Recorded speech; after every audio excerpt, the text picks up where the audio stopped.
दोस्तों KGF chapter 1 को तो हम सभी जानते ही हैं, जिस मूवी ने रिलीज होते ही इंडियन सिनेमा घरों में तहलका मचा दिया था और उस फिल्म ने रिलीज होते ही ताबड़तोड़ कमाई की। केजीएफ का फर्स्ट चैप्टर 2018 में रिलीज किया गया था, जिसमें यश ने लीड एक्टर का रोल प्ले किया था।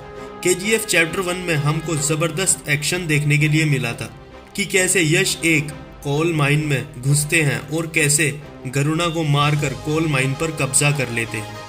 केजीएफ का चैप्टर 1 काफ़ी ज़्यादा पॉपुलर हुआ था, लेकिन फिल्म के एंड में कहानी अधूरी रह गई थी। लेकिन दर्शकों के लंबे इंतजार के बाद इस फिल्म के सेकंड पार्ट को रिलीज किया जा रहा है। कहानी के चैप्टर 1 ने 250 करोड़ की कमाई की थी। 2022 में केजीएफ के सेकंड चैप्टर को रिलीज किया जा रहा है, लेकिन आपको जानकर हैरानी होगी कि केजीएफ एक रियल स्टोरी बेस मूवी है। इस फिल्म में एक राउडी थंगम नाम के गैंगस्टर की लाइफ स्टोरी को दिखाया गया है। राउडी थंगम की मौत पुलिस एनकाउंटर में हुई थी। राउडी थंगम का पुलिस एनकाउंटर कब, क्यों और कैसे हुआ, उनके जन्म से लेकर एनकाउंटर तक की कहानी जानेंगे हम आज की इस अमेजिंग वीडियो में। हेलो दोस्तों, मेरा नाम है फरोज और आप देख रहे हैं फैक्ट्स विद फरोज।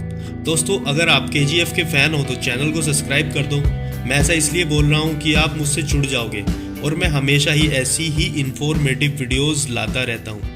केजीएफ, जिसका फुल फॉर्म कोलर गोल्डफील्ड होता है, और केजीएफ को लोग फिल्म की वजह से जानते हैं, और ये जगह कर्नाटक के कोलार जिले में मौजूद है। जैसे कि हम सभी जानते हैं कि भारत को सोने की चिड़िया कहा जाता था, लेकिन सोचने वाली बात यह है कि आखिर ये सोना आता कहाँ से था। हमारे देश का अधिकतर सोना यहीं से आता था। ये इतनी बड़ी सोने की खदान है कि सिंधु घाटी से लेकर ब्रिटिश साम्राज्य और ब्रिटिश साम्राज्य से लेकर आज़ाद भारत यानी सन 2001 तक यहाँ से सोना निकाला जाता था। 1880 से लेकर सन 2001 तक यहाँ से भरपूर सोना निकाला गया है, यानी यहाँ से 121 सालों तक सोना निकाला जा चुका है। केजीएफ भारत की सबसे गहरी सोने की खदानों में से एक थी। यहाँ पर 80 और 90 के दशक में 3 किलोमीटर दूर से भी ज़्यादा गहरी खुदाई होती थी। सिर्फ साउथ अफ्रीका की कुछ खदानें ही केजीएफ से ज़्यादा गहरी हैं। 19वीं सदी के आखिर में जब भारत पर ब्रिटिश साम्राज्य का शासन था, तब जॉन टेलर को केजीएफ की खुदाई का ठेका दिया गया था, और तभी यहाँ पर बड़ी बड़ी मशीनें लगाई गई जिनको चलाने के लिए बिजली की ज़रूरत थी। और उस दौर में पूरे एशिया में सिर्फ जापान के टोक्यो शहर में ही बिजली हुआ करती थी। इसी जगह पर भारत का सबसे पहला हाइब्रिड प्लांट मौजूद है। यहाँ पर जब बिजली का उत्पादक हुआ तो वो ज़रूरत से ज़्यादा था, इसीलिए बिजली आसपास के शहरों को भी दी गई। इसी के चलते बेंगलुरु देश का पहला शहर था जहाँ पर बिजली पहुँची। इसी के चलते केजीएफ को लिटिल इंग्लैंड भी कहा जाता था, क्योंकि वहाँ का रहन सहन और घर सभी में इंग्लैंड की झलक आती थी। फिर ब्रिटिश शासक से आज़ादी के बाद केजीएफ का निजीकरण हो गया। 1970 में बीजीएमएल यानी भारत गोल्ड माइन लिमिटेड का नियंत्रण अपने हाथों में लिया था, लेकिन बीजीएमएल के लिए ये सोना घाटे का सौदा साबित हुआ, क्योंकि अब ये सोना काफ़ी गहराई में मिलता था। सोने तक पहुंचने में काफ़ी समय भी लगता था और 55 डिग्री सेल्सियस में सोना निकालना काफ़ी मुश्किल भरा काम था। बाद में बीजीएमएल का कर्ज इसकी कुल संपत्ति से भी दोगुना हो गया और 2001 में बीजीएमएल ने इसे बंद कर दिया। तब से यहाँ के कर्मचारी अदालत में लड़ाई लड़ रहे हैं। करीब 13,000 एकड़ में फैला कोलार गोल्ड किसी भूतिया कस्बे जैसा लगता है।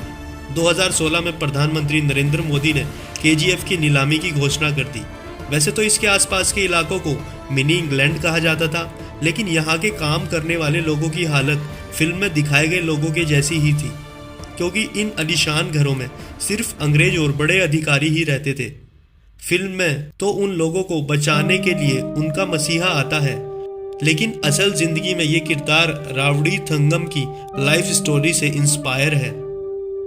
उस समय की मीडिया रिपोर्ट के मुताबिक थंगम को वीरप्पन के बाद सबसे बड़ा गैंगस्टर माना जाता था। 1990s के दौर में इंडिया टुडे की एक रिपोर्ट के मुताबिक थंगम के नाम 42 आपराधिक मामले दर्ज हुए थे। उसने एनकाउंटर से कुछ दिन पहले 1.5 लाख रुपए के आभूषण चुराए थे। थंगम को आसपास के लोगों का सपोर्ट मिला हुआ था।